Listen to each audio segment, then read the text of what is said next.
Nthambi ya anyamata a mpingo wa Dzenza Seventh-day Adventist mchigawo chapakati ati ndi okondwa ndi maphunziro omwe adakonzedwa kwa sabata lathunthu pa dziko lonse ku nthambi ya anyamata kapena kuti Youth Week of Prayer omwe udayamba pa 21 kutha pa 28 March omwe udayamba ndi kufikira anthu osowa thandizo m'mudzi mwa Kasengere mu mzindawu. Izi zanenedwa potsekera msonkhanowu la sabata la pa 28 March ndipo a Philip Phiri ndi mtsogoleri wa anyamata pa mpingowu, ndipo iwo ati msonkhanowu wawalimbikitsa kukhala anyamata olimbikira kugwira ntchito zothandiza kupititsa patsogolo nkhani yofalitsa uthenga. Phiri akufotokoza. Msonkhano wopambana kwambiri umene unayamba pa 21 limene ndi Sunday, tinayamba ndi Global Youth Day imeneno ndi an activity imene imachitika mu bungwe limene la chinyamata mu mpingo wa Seventh-day Adventist. Chotero tinanayo nthawi imeneno tinakayendera achinyamata anzathu ku Zoe Foundation. Tinandi zinthu zochitika zosiyanasiyana. Madzulo atsiku limenelo msonkhano unayamba wakhala msonkhano wopambana. Tinali ndi presenter wamphamvu Master Guide Dickson Ngoma ameneno ndithu watipatsa uthenga umeneno ngati ifeyo achinyamata pamutu umeneno tuchita nawo chaka chino wakutino Communion in Action. Watithandizira kwambiri kutino ndithu tingathopindula miyoyo yochuluka ku zochitika zathu zosiyanasiyana. Pothirira ndemanga, Master Guide Dickson Ngoma yemwe ndi mlendo woyitanidwa pa msonkhanowu wati iye ndi okondwa ndi uthenga omwe wapereka kwa sabata lathunthu, ndipo iye wati waphunziraponso kudzera m'maphunzirowo pambali poti iye anali opereka uthengawu.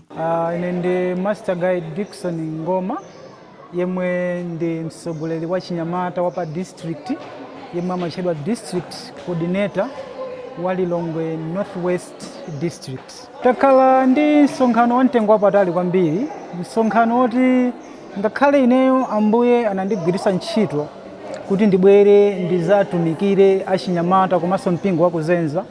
Ineyonso ngati munthu ndaphunzira zambiri mu presentation ya chaka chino imene timachita pamutu wa Communion in Action.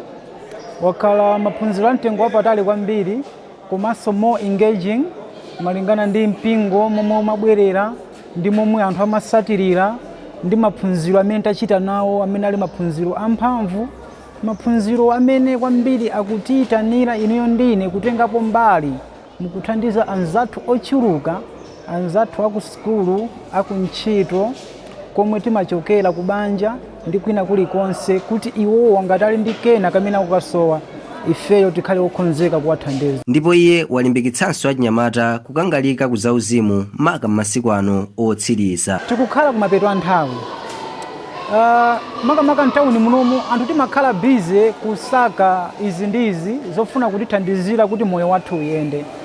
Komano pamene tikutero tisayiwale kuti cholinga chachikulu nchonena kuti Yesu Khristu anatipasa cholinga malingana ndi Mateyu 28 pamene akufuna inuyo ndine tonse tinyamuke tipite ku dziko lapansi tikagwire ntchito yakulalikira uthenga kwa chinyamata komanso anthu onse amene atizungulira kuti iwowo abwere kwa Yesu. Pa tsikuli panalinso zilinganizo zosiyanasiyana monga kupereka nyota kapena kuti investor kwa ophunzira omwe achita bwino kukhala atsogoleri kapena kuti Master Guide.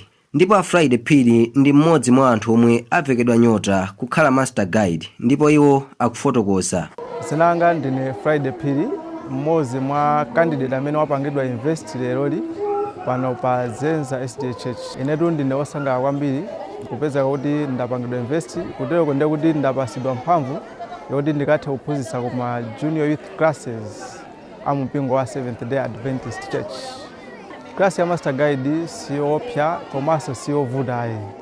Klasi ya Master Guide umaphunzira zinthu zimene ukuyenera ukaphunzisenso ma junior youth kuti akule mu uzimu komanso kuthupi, kuti angazisamalire bwanji, angatumikire bwanji na angakhale bwanji ndi anthu mmoyo wawo wa siku ndi siku.